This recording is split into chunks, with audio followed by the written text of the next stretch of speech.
Today I'll be showing you how stupidly easy it is to make a racetrack and a few other things in Source 2. So I'm going to be using s&box for this video, mostly because it has a car built in, but this applies to really any Source 2 game, including Half-Life Alyx or SteamVR. So in classic Hammer, to get smooth roads and curves and things, you typically do something with displacements like this. You'd have two sections, and you'd use the subdivision tool. And then now you have a beautiful, perfectly curving surface. And you can go and paint geometry with this to raise it up and down. You can go crazy, and you can get a lot of really, really complicated and interesting shapes this way. It's kind of a pain to work with, even when you know what you're doing. And like even here, like the texture is perfectly aligned on one side, but the other side it's clearly off and messed up. So it's not perfect, and Source 2 makes things a lot easier. Hammer 2 allows you to edit your levels more like a traditional modeling program. So creating a road is very trivial. We can simply just take this face and go into edge mode and start extruding it out. And if we want to rotate it, you know, make a curve, let's we can adjust the pivot, move it over here, rotate it, boom, Shift G to copy your previous action, and we can go and just drag this out, do it again, and you'll see this is an issue because there's a difference between working in world space versus not world space, and the pivot point to an edge is weird, and you can't get it perfectly lined up, and it's not going to be exact. But you can, you can get this general idea of what's going on here. You know, this is kind of like a racetrack, right? I mean, it's, it's a racetrack. It's a racetrack, right? I guess. Okay, so this isn't perfect. You can do a lot with this, but it's not perfect, and it's a pain to work with again. So because of this, a lot of people are starting to use the bridge tool for things like this. So what is the bridge tool? Well, let's just go and separate these up a little bit and see what we can do. So let's go over here, and let's say I want a nice smooth curve between these two surfaces. So we just go into edge mode, select them both, and hit bridge, and boom, it's nice and curved perfectly. We can adjust it to be how we want. Boom. Now that's a perfectly curved surface. And the bridge tool can also do something much more important, and that is, of course,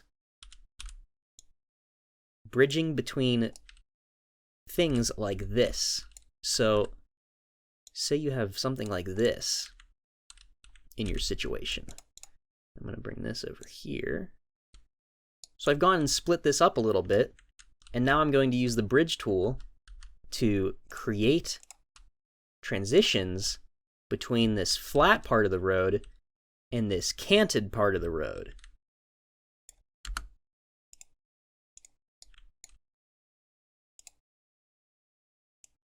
We can adjust this to make the curve more or less.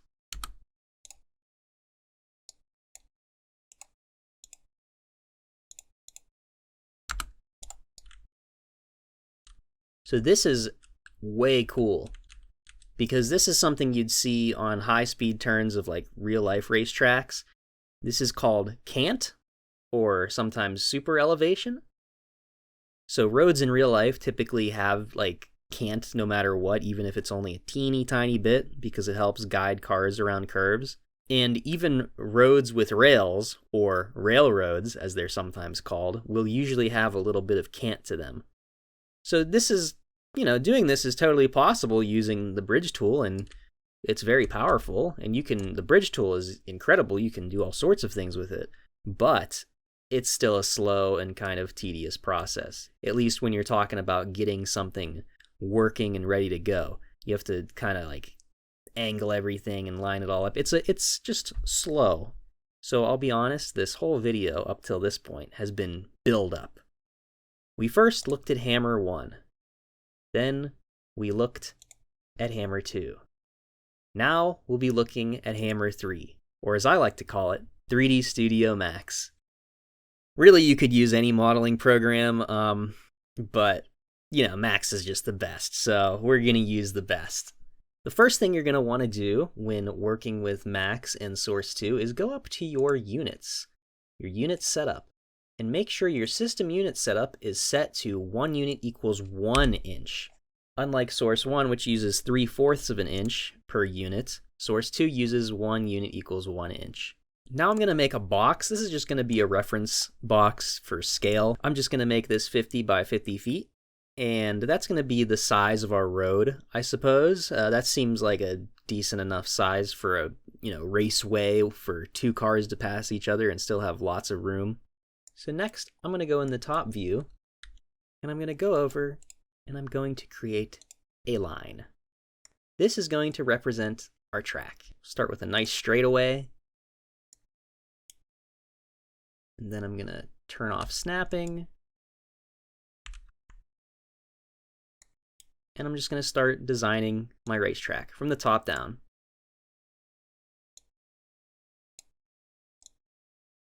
So for right now, don't worry about the line overlapping.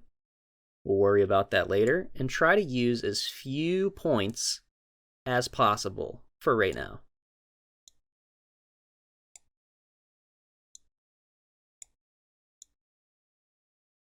So that's kind of an ugly curve, that's fine. And so for this final point, I don't like to connect it. I like to connect it after the fact. Sometimes you can get like weird issues where it will want to connect like in a weird way. So now I'm going to go over and we're going to begin editing this spline. So the first thing I'm going to do is I'm going to take these two and fuse them together.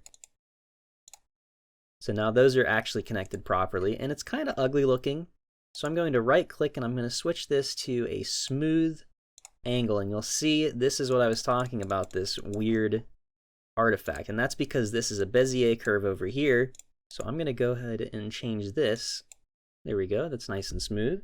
If Max doesn't let you adjust these handles at first, all you have to do is go down and hit refine and then make a new vertice of the type Bezier. And then from then on, it should allow you to adjust the curves. For some reason, sometimes it will not allow you to select these handles. But anyway, I'm going to just go through, I'm going to get rid of some of these, fuse those two together, go through here. This looks pretty good. I like this result. So now what I'm going to do is I'm going to go into my side view, or my 3D view, and I'm going to start selecting vertices, and I'm going to start giving some elevation to them, some up and down. So maybe a little bit of down here, and the reason you want to use like as little vertices as possible is so you can kind of get this working good and make it like smooth in the up and down axes as well. But you could also use soft selection, and because this is so huge, you have to put in like a massive number, like 500 feet. That might be too much. No, that seems to be like just about right, actually. And you can actually set it to only go to the nearest edges. So like 2, it's not going to affect this one over here like it would if I had it enabled. You can see this vertice right here, and let me put this in full screen. This vertice right here, if I don't have edge distance selected, because it's in that 500-foot radius, it's going to get slightly affected. But if I have the edge distance on, it's only going to select the lines 2 edges away. I like having the side view while I'm doing this because it's kind of useful. I'm going to bring this up. This is going to go up above the track. This is this, and this, and this. So this is going to be, and realistically, what I should have done is selected all of those at once, not using soft selection, and just moved them all up a little bit. So now we have a nice section there that's raised above everything. And over here, I think I'll keep it like that. There's not a lot of verticality going on here, but there's enough that it's interesting. So this is the general layout of our racetrack. And what I'm going to do now is I'm going to start going through and refining the racetrack. So anything that's like weird, I can kind of smooth up. And what I'm going to do is set this to smooth for new vertex type. And I'm going to hit refine, and I'm going to just start adding vertices where I want the banking to begin and end. So generally around curves and things, so I want there to be a bank kind of starting right here, and I want it to go continue through pretty much to here, and then maybe also have a little bit of a bank in this section, like a lighter bank. And then there, that can be an end, and that'll be a straightaway with a bank starting right there and going all the way around. Maybe an intense bank right there, coming out, followed by nothing. So now I have my vertices set up the way I want them. Right now would be a good time to enable show vertex numbers. This is very useful. So you may be thinking, okay, this line is great, but how this isn't a racetrack, this is just a line. So if you're not very advanced with Max, you might think, oh, I know what I'm doing. Render, enable in viewport, boom. I can make it thicker, I can make it a rectangle, make it 50 feet, make it, 50 by 50. That's not what I want, but you get the idea. Okay, there's a racetrack. That's great. That's literally all we have to do now. It's a perfect racetrack. Great, awesome, cool, right? No, not quite. And it has it does have kind of some banking going on, but not really, like twist correction. And then you may consider oh, I know what I'm going to do. I'm going to use the sweep modifier, because sweep modifier has banking as well, right? Like it has edge radial, corner radius, and it has all kinds of cool stuff. You do bar and 50 feet, right? 10 by 50, right? That's a racetrack, dude. Look. That's a sweep racetrack.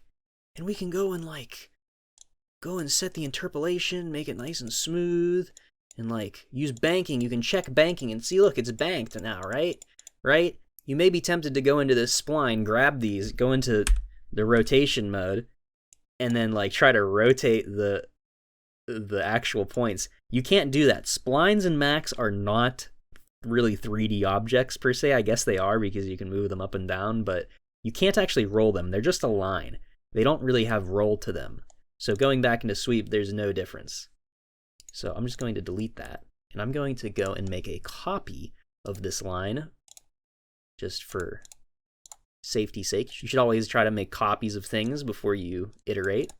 And now what I'm going to do, I'm going to go back into my top-down viewport, and I'm going to start drawing the profile of our road. So it's going to be about 50 feet across.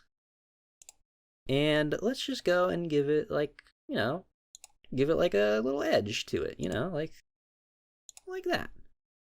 This will be like a cutaway of our road. And here I might even, let's go ahead and chamfer this a little bit just to make it fancy. Oh yeah, it's fancy right there. I'll chamfer this one too. Okay, we've achieved maximum fanciness for our road. Now we have to actually make the other side of the road easy. We just use the spline mirror modifier. I have to go down here, spline mirror, and we set our mirror axis to the actual center, and collapse that. And we will just go ahead and fuse these two together. Perfect. And for safety's sake, we're going to adjust our pivot point to the center as well, and put it there. Perfect. So now we have a shape of our road with the pivot perfectly centered. And now it's time to actually make our racetrack. To do this, I'm going to select our racetrack, and I'm going to go to the standard primitives and hit the drop down and go to compound objects. And I'm going to select loft. Then I'm going to select get shape, and I will select our road. And you'll see it's kind of gross looking, and some stuff is weird, really weird and messed up for some reason. To fix this kind of problem, you should just go to both the shapes you're working with, the track and the profile, and make sure all the vertices are welded. Select Loft. I'm going to select Get Shape, and I will select the profile of our road. And boom, we now have pretty much a racetrack going on here. But still, the banking, it just really isn't there. So, geez, the banking's not there. You might go into skin parameters and be like, oh, banking, it's checked, why isn't it working? I mean, obviously, it's slightly working. And in reality, this amount of banking is probably perfect for just a road, like a normal country road that you'd be driving on. But we're going to uncheck banking. We're also going to increase our path steps by quite a lot.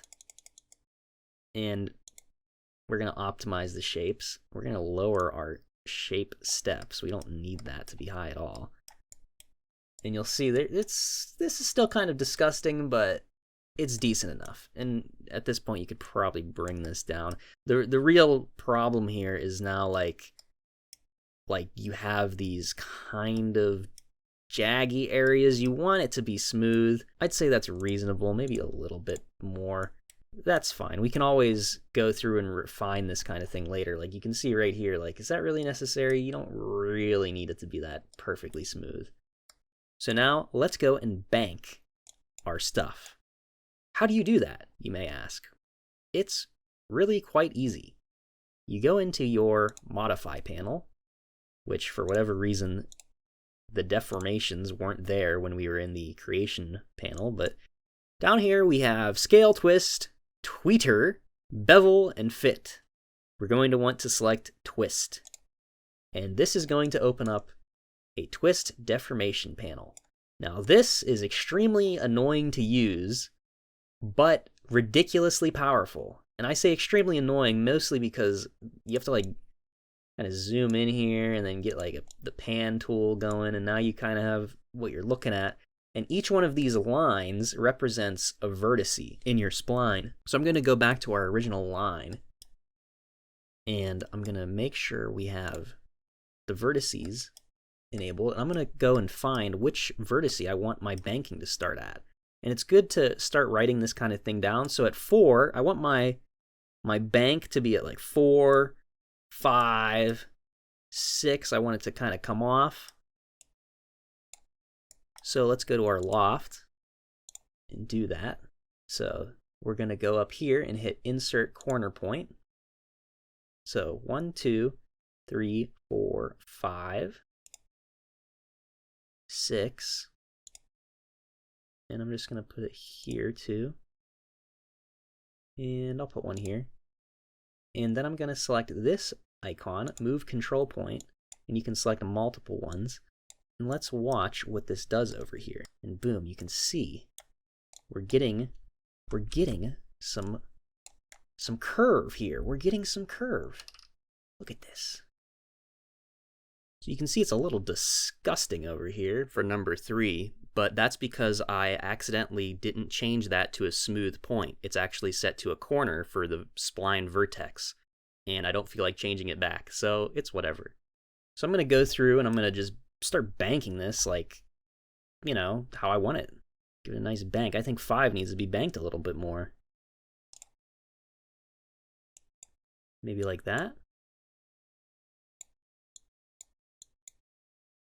Bring this forward, like so. That gives us a beautiful transitional curve right there. And then up here, the cars are probably going to be going pretty slow, but I do want some bank up here before 7. So you're going to want to make sure you place points before and after where you want it to begin and end. So like for me, I'm going to put one there. Pull this in a little bit.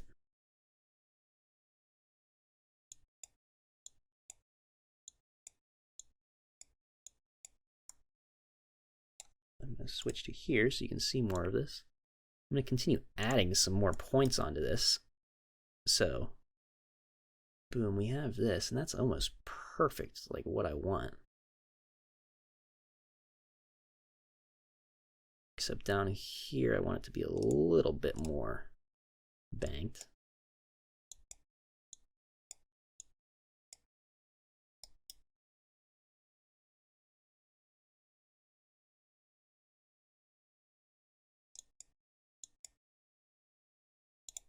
You'll notice all of our lines are below the axis because there's no right turns in our whole racetrack. It's all left turns. So Derek Zoolander can't ride on this track. I want to get a nice tight little curve right here at the end.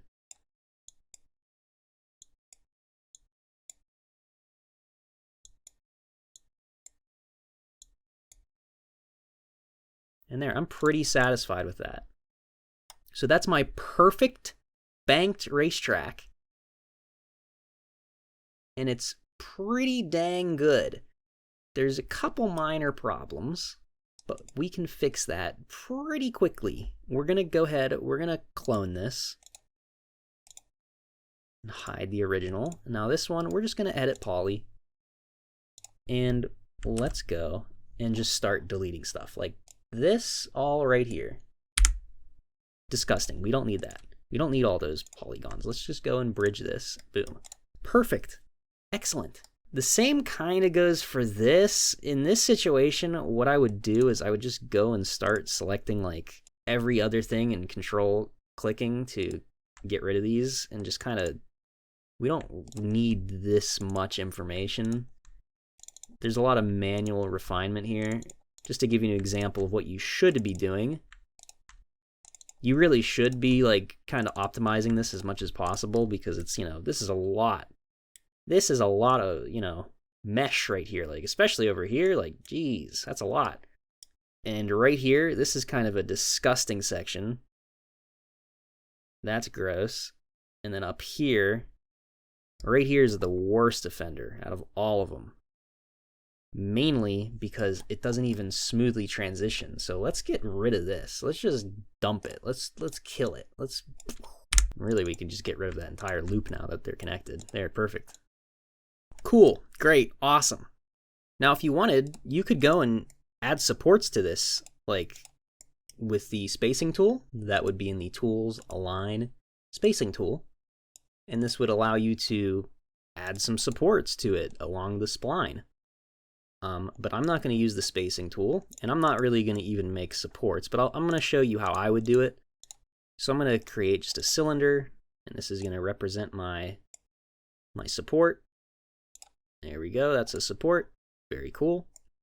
What I would do, personally, I would use the wall worm prop line tool. Pick my spline, and now I can go and set my distribution. And all the wall worm prop line tool is like an extremely advanced spacing tool. So I'll just do spacing, and that's gonna give me a trillion of them. That's silly. Interpolation's better. Yeah, that's more like it. Okay, we'll go into transformations. We'll make them upright. I'm going to move them down on their z-axis by a lot until they're just right and not sticking through the ground. So about that much. And then what I would do here is I would just edit poly this. I'd make a copy, and then I would go and I'd like create a plane, and I would call everything underneath the plane so that way it like kind of looks like it's going into the ground. You get the general idea of how you would add supports if you'd want to do that. And that's very basic supports. Obviously, that's kind of crap looking. You'd want to kind of just model the supports yourself with like little beams.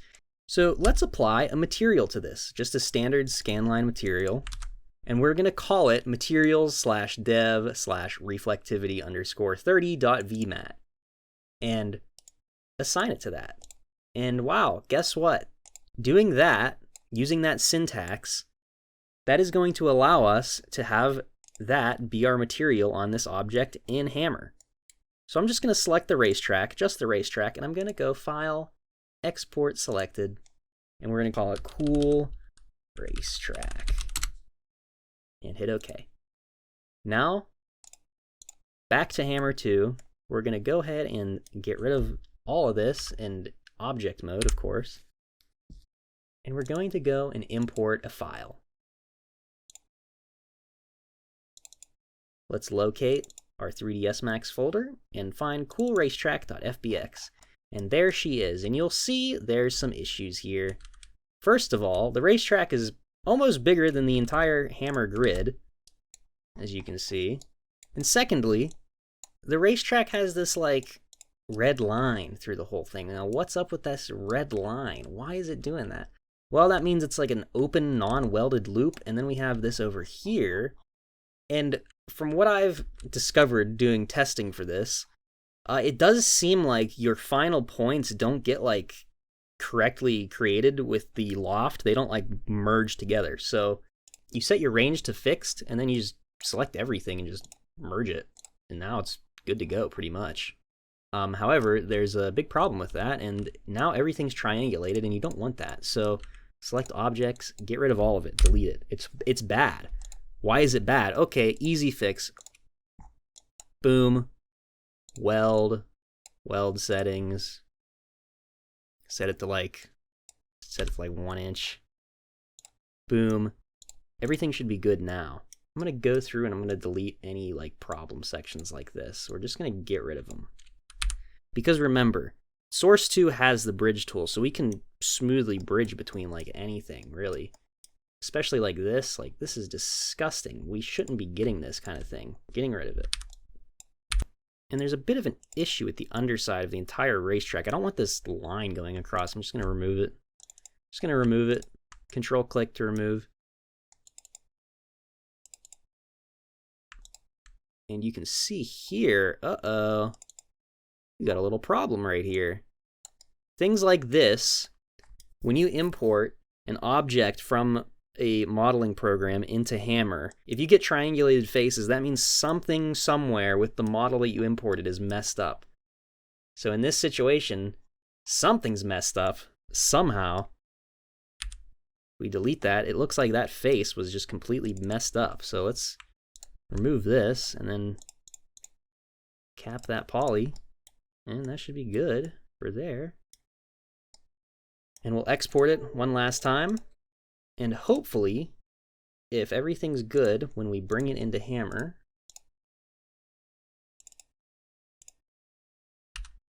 we now have quads. Aren't they beautiful? And all we have to do is go into edge mode, select our edges, and then we bridge. We bridge to fix. And look at that. It's perfect. It's perfect. And we can reduce the amount because we really don't need that much interpolation between those two since it's a straight path. But look at that. Beautiful. Perfect. Amazing. Wonderful. And in fact, some of these are kind of cool. Like, what if we made a jump out of them? What if we didn't bridge them back together? We could make a jump. We could do all kinds of things with this. Bridge. Perfect. Gosh, ain't it beautiful? Now I'm going to select like one of these edges and I'm just going to go ahead and go down and I'm just going to UV peel and use world space. And now we have perfectly aligned UVs along our entire racetrack. So this is cool. We're basically done here. Yeah, it's about the size of the Hammer grid. Well, s&box doesn't really care because s&box lets you go outside the grid, so that's not really that big of a deal. Let's go and select, put a player down, and just to make things a little easier, I'm going to put a box around everything, like so. Mainly for the reason that if I fall off the racetrack, then I will not die. So now I'm just going to save my map and I'm going to run it, and I'm going to ensure that I don't have lights generated, and I'm not going to build viz, and I'm going to run the map. The reason I'm not going to build lighting is because this is not set up for lighting at all whatsoever, and it would probably take a year to compile the lighting for a level this size. And secondly, I'm not building... Oh god, I'm building viz? You don't want to build viz because viz, it would never finish. And this is, with no lighting and no viz, this is still going to take a really long time to compile. For whatever reason, it seems like it's trying to compile viz and lighting, even though I specifically told it to F off and not do viz. It just rechecked itself. Very cool. So for whatever strange reason, s&box suddenly refuses to allow you to build maps without viz, which is disgusting. So I don't know why it's doing that. It didn't do that earlier today. So I'm going to just use the command line. So it does correctly generate the command line when I do this. So we're just going to go ahead and uncheck viz and then copy this and paste it directly into our thing. And we're going to get a whole bunch of crap. And hopefully this will compile our map. We don't know. Maybe. And it looks like it does not want to work because it is leaking. And there you go, proof once and for all that Source 2 still has leaks. Okay, so I finally got it to actually compile. It still would not, for whatever reason, allow me to disable viz. It kept re-enabling viz. And I had no idea why it does that. It never did that before. I've compiled many maps with viz just unchecked, but the way I fixed it, I went up to map and map properties, and this is something you can do with Source 2. You can just completely disable viz through the map itself, and it seems like it accepted that setting. And the craziest thing is, I even loaded this level in Half-Life Alyx, and it also kept re-enabling viz for this level, so I don't know what the deal with that is. Not quite sure, but if that ever happens to you when you're doing a test map, boom, you can go through the map properties menu and disable viz. So let's check out our map. Here it is. And I will spawn a car that we can drive. Drive a car around. And this is it right here. As you can see, we are cruising. We are cruising. Oh. We're back. We're back. Let's go. So yeah, that's a pretty cool racetrack. And yeah, it's simple to make. Go make one. Holy cow. I think holding shift makes the car go faster. Maybe not. We're just doing a opposite gutter run right now. We're doing a inverted. I'm surprised how locked in this is. This is kind of crazy.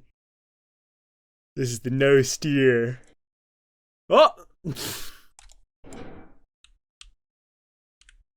So there needs to be more bank back there. That's why.